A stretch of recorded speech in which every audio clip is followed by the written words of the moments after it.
Well, it looks like little Bob sprung a leak. It's been running pretty good. I did have success fixing the oil cooler. You see, I did spread open the fins, solder the back of this. That leak stopped.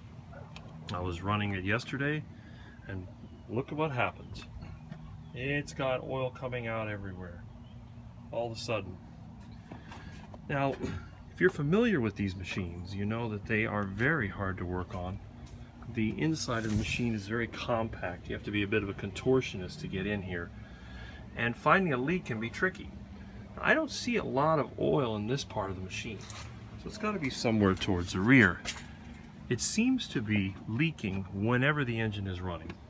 We know that with hydraulic equipment, if it leaks when you move a certain part of the machine, whether you're moving the machine back and forth, raising or lowering or tilting the bucket, then it's going to be in one of those control circuits. But in this case, I think it's somewhere in one of the main hydraulic lines going to or from the pump.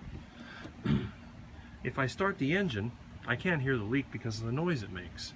But there is one other option. What I'm going to do is take one of these little start switches like you see here. I'm going to connect it to the starter, and then I can use it to just turn the engine. If my theory is correct, simply turning the engine, I will be able to see a leak or hear a leak. Now, I think it's in this hose, which comes from the pump to the hydraulic oil cooler. So let me give it a few spins. Nothing yet.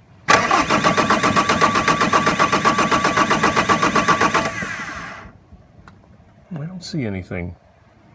Of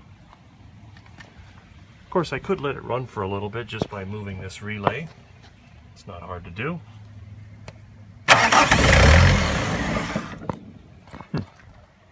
Still don't hear anything.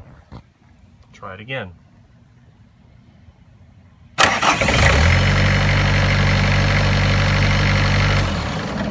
Aha! I see a leak.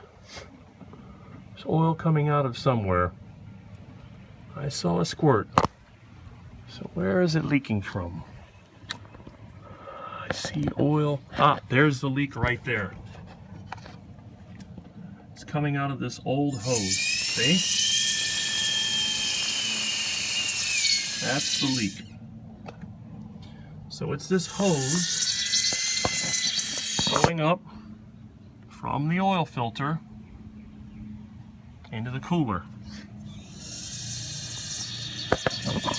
And that hose is buried in there. Okay. Well, that wasn't too hard to find. Getting to it is a mission.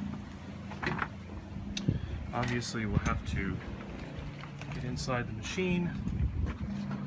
The hose is located behind the pump, so I'll probably have to remove the hydraulic reservoir and get in there and change the hose. But the good thing is, it looks like a fairly simple repair. Shouldn't take too long to get the hose out, make up a new hose, and put it back in. Now, this machine did sit for 4 years, and you can see by the outside of the hose, the rubber covering has dry rotted and come apart. So I guess it's no surprise that the inner hose did break. But I'll let you know in the next video what the results are.